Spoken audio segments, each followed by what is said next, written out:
Hello বন্ধুরা, কেমন আছেন? আশা করি ভালো আছেন এবং সুস্থ আছেন। জেস ফার্ম চ্যানেলে আপনাদেরকে আরও একবার স্বাগত জানাই। বন্ধুরা, শীত এসে গিয়েছে। আমাদের গ্রামগঞ্জে শীত বেশ ভালোই পড়ে গিয়েছে, কিন্তু হয়তো শহর এলাকায় এখনও সেরকমভাবে শীত আসেনি। কিন্তু বন্ধুরা, আপনাদেরকে জেনে রাখতে হবে গোলাপ গাছ লাগানোর বা গোলাপ গাছের পরিচর্যা করার এটি হলো সঠিক সময়। তার কারণ শীত ভোর যদি আপনি আপনার গোলাপ গাছে ফুল পেতে চান, তাহলে আপনাকে গোলাপ গাছের পরিচর্যা বা গোলাপ গাছের কেয়ার করতেই হবে, নইলে কিন্তু আপনি ফুল পাবেন না। যেমন ধরুন, গোলাপ গাছে যদি আপনি ঠিকঠাক পরিচর্যা না করেন, যেই গাছে আপনি 20টা ফুল পেতেন সেখানে আপনি 10টি ফুল পাবেন অযত্নের কারণে। তো আপনাকে এই সময় গোলাপ গাছের সঠিক পরিচর্যা করতে হবে। বন্ধুরা, এখানে আমি বা এই ভিডিওটিতে গোলাপ গাছ সম্বন্ধে প্রত্যেকটি খুঁটিনাটি বিষয় আপনাদের সামনে তুলে ধরব। যে সকল বন্ধুরা এখন হয়তো ছাদ বাগানে গোলাপ গাছ করেছেন বা নতুন যেসব বাগানি বন্ধুরা আছেন তারা হয়তো গোলাপ গাছ করেছেন, তাদের ক্ষেত্রে এই ভিডিওটি সত্যি খুব গুরুত্বপূর্ণ একটি ভিডিও হতে চলেছে।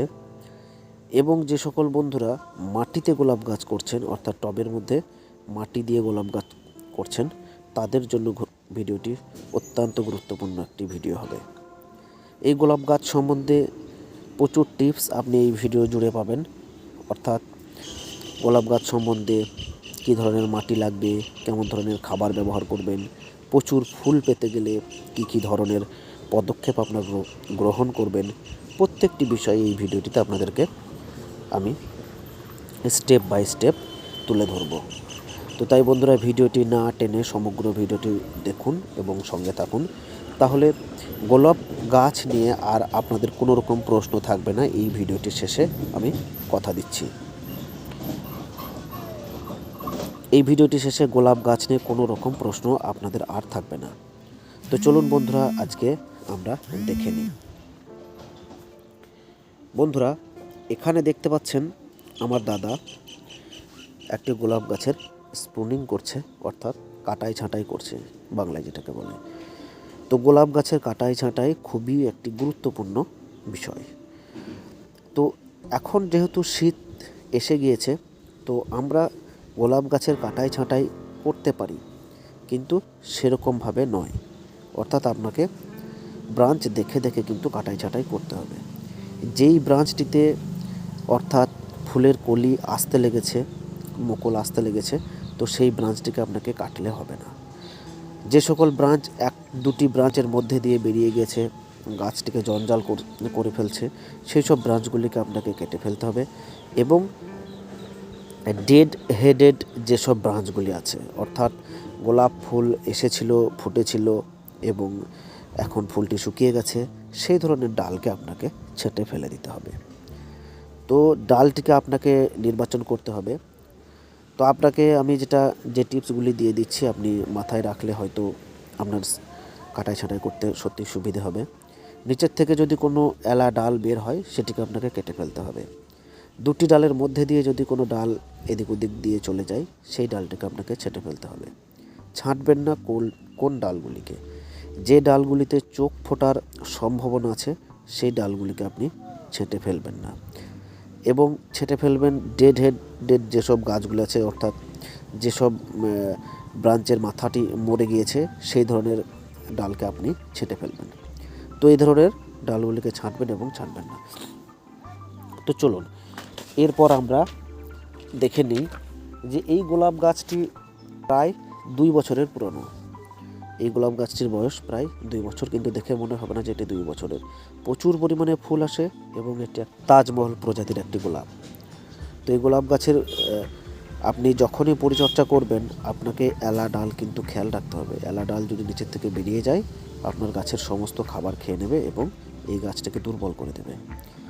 তো এই তাজমহল প্রজাতির যে সকল গাছগুলি হয়, যে ধরনের ফুল হয়, যে সাইজের ফুল হয়, আপনাকে কিন্তু প্রচুর পরিমাণে গোলাপ গাছে খাবারের যোগান দিতে হবে এবং ফুল সানলাইটের যোগান দিতে হবে। তো আমরা এই গাছটিকে যেখানেই রাখি না কেন, যেখানে 6 থেকে 7 ঘন্টা সূর্যের আলো আসে। বন্ধুরা, যে সকল বন্ধুরা শহরে গোলাপ গাছ মাটিতে বসাচ্ছেন তাদের জন্য একটা কথা বলে রাখি, পারলে সারা দিনের মধ্যে একবার, এখন যেহেতু শীত সেরকমভাবে আসেনি, আপনারা বরফ গোলা জল কিন্তু দিতে পারেন, বরফ গোলা জল এর মধ্যে দিতে পারেন। তো আমাদের এই টবটির অবস্থা সত্যি খুব খারাপ, তো আমরা এই টবটিকে চেঞ্জ করে দেব। তো টবটিকে চেঞ্জ করে দিলে কি হয়, যে আমরা নতুন মাটি দেব সেই নতুন মাটির মধ্যে বেশ কিছু খাবার এর মধ্যে চলে যাবে। তো এর মধ্যে চলে গেলে কি হবে, আপনার এই গাছটি পুষ্টির কোনো রকম অভাব হবে না। সেই কারণে আমরা এই টবটিকে চেঞ্জ করব এবং টবের সঙ্গে সঙ্গে এই গোড়ার মাটিগুলিকেও আমরা পাল্টিয়ে দেব। তো এই কাজটিকে আপনাকে সাবধানতার সঙ্গে করতে হবে, তার কারণ গোলাপ গাছের আর কিছুদিনের মধ্যেই ফুল দেওয়ার সময় হয়ে গেছে। তো এই মুহূর্তে আপনাকে কিন্তু খুব বেশি পরিমাণ মাটি বাদ দিয়ে ফেলতে হবে, কিন্তু গোড়ার দিকের মাটিগুলিকে আপনি ফেলবেন না। আমরা প্রায় 50%-এর ওপর প্রায় 60% মাটি এই গাছটির গোড়া থেকে ছাড়িয়ে ফেলব। 60% মাটি যদি আমরা এই গাছটির গোড়া থেকে ছাড়িয়ে ফেলি, তাহলে কি হবে, আবার যে নতুন 60% মাটি আমরা এর সঙ্গে অ্যাড করব, তো তার মধ্যে প্রচুর পরিমাণ খাবার থাকবে। তো তার মধ্যে খাবার থাকলে এই গাছটি খাবারের অভাব হবে না। বন্ধুরা, আমি যেটা বললাম যে ভালো কালার বা অরিজিনাল যে কালার আমরা তাজমহল গোলাপের দেখতে পাই, সেই কালার যদি আপনি আপনার বাগানে দেখতে চান, তাহলে কিন্তু এই গাছটিকে 6 থেকে 7 ঘন্টা রোদে রাখতেই হবে। ঠিক আছে, তো এখন আপনাদেরকে বলি, চলুন যে এই গাছে খাবার কি কি দেবেন।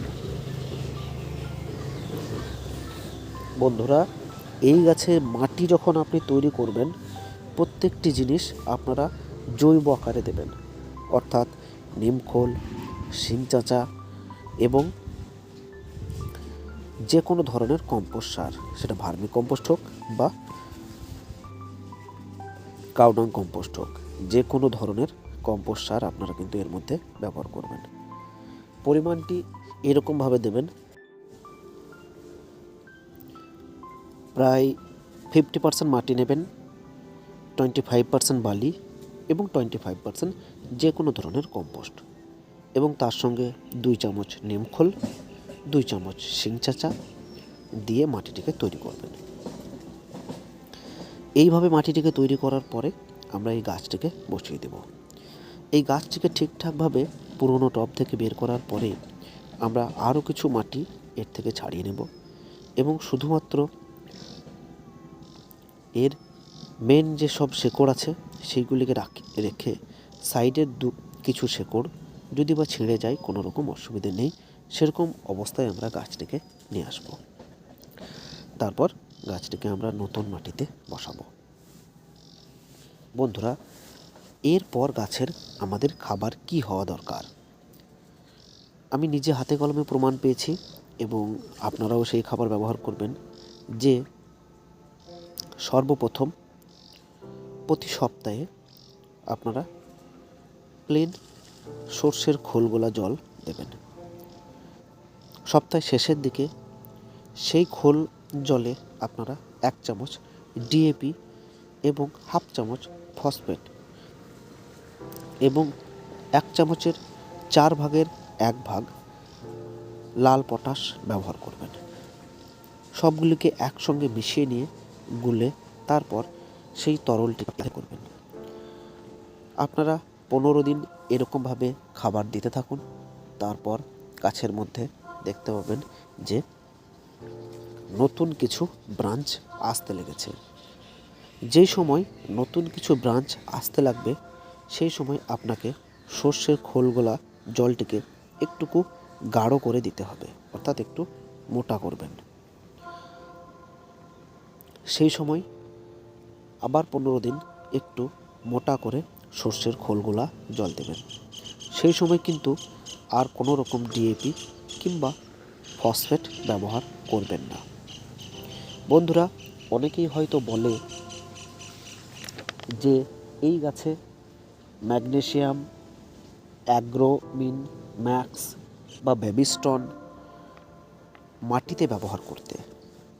বন্ধুরা, যারা সিন্ডারে গোলাপ করছে অর্থাৎ ঘেঁষে গোলাপ করছে তারাই একমাত্র এই ধরনের সারগুলি ঘেঁষে ব্যবহার করবে, কিন্তু আপনারা এই ধরনের সার মাটিতে কিন্তু ব্যবহার করবেন না। ব্যাবিস্টন ও সাফ এই দিয়ে কিন্তু আপনারা স্প্রে করবেন। ব্যাবিস্টন অনেকে বলে যে মাটিতে গুলে দেওয়া যায়, আমার কথা শুনুন, ব্যাবিস্টন মাটিতে ব্যবহার করবেন না। ব্যাবিস্টন বা সাফ এই ধরনের যে কোনো ধরনের ফাঙ্গাসাইড আপনারা 1 লিটার জলে 2 ml দেওয়ার পর সেটিকে ভালো করে ঝাঁকিয়ে গোটা গাছে স্প্রে করে দিন।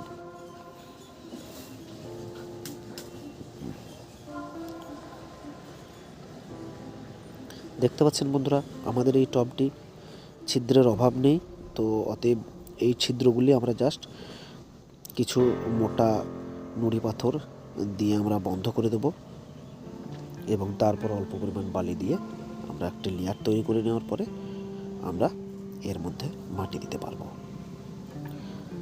বন্ধুরা, ভৌগোলিক অবস্থার কারণে এক এক এলাকার মাটি এক এক রকমের হয়, তো অতএব মাটি নিয়ে কোনো রকম দুশ্চিন্তার কারণ নেই। মাটি যেমনই হোক আপনারা তার সঙ্গে কিছু, যে আমি রেশিওটি বললাম 25% বালি এবং কম্পোস্ট সার ব্যবহার করে গোলাপ চাষ করতে পারেন। গোলাপ খুব একটি কঠিন কোনো গাছ নয় যে আপনি করতে পারবেন না আপনার বাগানে, একদমই সহজভাবে গোলাপ করতে পারবেন। এবং কত সহজে আপনি গোলাপ করতে পারবেন বা আমরা করতে পারছি, আমি সেইগুলিকেই তুলে ধরার চেষ্টা করি।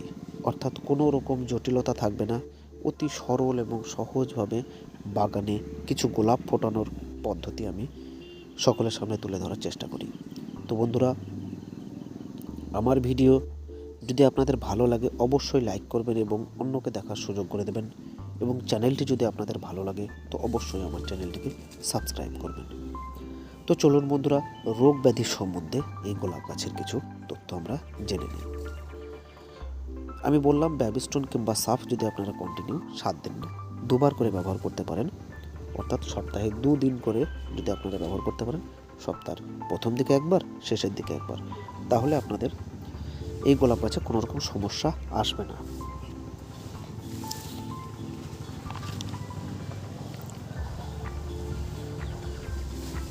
এছাড়া আপনারা যে কোনো ধরনের কীটনাশক, যেমন টাটা কোম্পানির রোগার কিংবা কনফিডার, এই ধরনের ওষুধগুলোকেও আপনারা ব্যবহার করতে পারেন।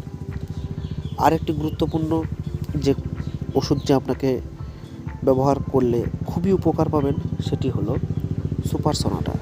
এই সুপার সোনাটা যদি আপনারা ব্যবহার করেন, সেটি ঘেঁষে গোলাপেও ব্যবহার করা যায় এবং মাটিতেও ব্যবহার করা যায়। প্রচুর পরিমাণে ফুল পাবেন এবং কুঁড়ি পাবেন। আপনি নিজেই বুঝতে পারবেন যে এই ওষুধটি কতটি উপকার, বা এই ওষুধটি ব্যবহার করতে আপনি কত উপকার পাচ্ছেন। তো আমাদের টবের মাটি কিছু কমিয়ে নিতে হবে, তারপর আমরা এই গাছটাকে বসাবো। এরকমভাবে বসিয়ে দেওয়ার পরে ফাঁকা জায়গাতে চেষ্টা করবেন অল্প মাটি এবং বেশিরভাগটাই কম্পোস্ট সার ব্যবহার করতে, তার কারণ এই মুহূর্তে আমাদের এই গাছটির খাবারের প্রয়োজন, আর সেটি যদি জৈব আকারে হয় সেটি আরও ভালো হয়। তো অতএব আমরা অল্প মাটি এবং কিছু সার ব্যবহার করব। তারপরে আপনি চাইলে যখন এই টবের মাটির লেয়ার একটুকু নেমে যাবে, পরে আপনারা কিছু মাটি এবং সার মিশ্রিত মাটি এর মধ্যে ব্যবহার করে টবের কানায় কানায় ভরে দিতে পারেন। তবে আমার যুক্তি, টবের 1 ইঞ্চি ফাঁকা রাখুন, তাহলে আপনাদের টবে জল ব্যবহার করতে সুবিধা হবে। বন্ধুরা, হয়তো আপনারা ছবিতে বা অনেক জায়গায় দেখেছেন যে গাছ ভর্তি করে ফুল আসে, তাদের কোনো রকম সমস্যা হয় না। তার একটি গুরুত্বপূর্ণ টিপস যেটি আমি আপনাদেরকে দেব বলেছিলাম, সেটি হলো যদি আপনারা পারেন এই গোলাপ গাছটিকে দিনে 3 বার চান করিয়ে দেবেন। অর্থাৎ গোলাপ গাছটিকে ডগা থেকে একদম গোড়া অবধি ধুয়ে দিতে হবে খুব ভালো করে, কিন্তু লক্ষ্য করবেন যে সেই জলটি যেন আবার গাছের গোড়া বেয়ে না চলে যায়। অর্থাৎ ঘেঁষে গোলাপ হলে চান করানো খুবই সহজ, কারণ আমরা যতই জল দিই ঘেঁষের মধ্যে দিয়ে ড্রেনেজ হোল দিয়ে কিন্তু বেরিয়ে যাবে। কিন্তু যদি আমরা দিনে মাটির গোলাপে এরকমভাবে জল দিই তাহলে কিন্তু আপনার সব সময় কাদা কাদা ভাব হয়ে থাকবে, সেক্ষেত্রে গাছটির অসুবিধাই হবে। তো অতএব আপনাকে এই গাছকে চাঁদ করাতে গেলে কিন্তু স্প্রের মাধ্যমে করতে হবে। পারলে ফুল সকালে করবেন, তার কারণ এই শীতের সময় এই গোলাপ গাছে প্রচুর পরিমাণে শিশির পড়ে এবং কুয়াশাও হয় কিছু কিছু এলাকায়। তো এই কুয়াশা এবং শিশিরের কারণে গোলাপ গাছে প্রচুর পরিমাণে ফাঙ্গাস ইনফেকশন হওয়ার একটি ভয় থাকে। তো যদি আপনারা সকালবেলাতেই গাছটিকে স্প্রের মাধ্যমে ছোট 1 লিটার জলের হ্যান্ড স্প্রে দিয়ে পাতাগুলো যদি একটু ধুয়ে দেওয়ার মতো করতে পারেন, তাহলে আপনার গোলাপ গাছে প্রচুর পরিমাণে কুঁড়ি আসবে এবং প্রচুর ফুল দেবে। এবং এই একই পদ্ধতিতে আপনি যদি বিকেলবেলায় আরেকবার করে দিতে পারেন, তাহলে এই গোলাপ গাছের কোনো রকম সমস্যা আসবে না। আপনারা এই পদ্ধতি অবলম্বন করে দেখুন, প্রচুর পরিমাণে ফুল পাবেন। বন্ধুরা, আমাদের কাজ প্রায় শেষের দিকে। তো এখন আমরা এইটিকে অল্প পরিমাণ জল দিয়ে, যাতে করে এর রুটগুলি এঁটে যায় এবং আবার নতুনভাবে খাবার নিতে পারে সেই ব্যবস্থা আমরা করে দেব। তো হালকা করে জল দেবেন এবং যখনই আপনারা টবের মাটিতে চাপ দেবেন, গাছের গোড়ায় চাপ দেবেন না, টবের চারিপাশে অল্প অল্প করে প্রেসার দিয়ে মাটিগুলিকে বসিয়ে দেবেন। তাতে করে কি হবে যে এই মাটির মধ্যে কোনো রকম বাতাস থাকবে না এবং তাতে গোড়াতে শেকড়ে কোনো রকম ফাঙ্গাস ইনফেকশন হওয়ার ভয় থাকবে না। তো আমরা এর মধ্যে জল দিয়ে দেবো এবং তারপর গাছটিকে আমরা একদম ফুল সানলাইটে রেখে দেবো। ধন্যবাদ বন্ধুরা, আমাদের ভিডিওটি সম্পূর্ণ দেখার জন্য আপনাদেরকে অসংখ্য ধন্যবাদ। ভালো থাকুন, সুস্থ থাকুন এবং সবুজের সঙ্গে থাকুন।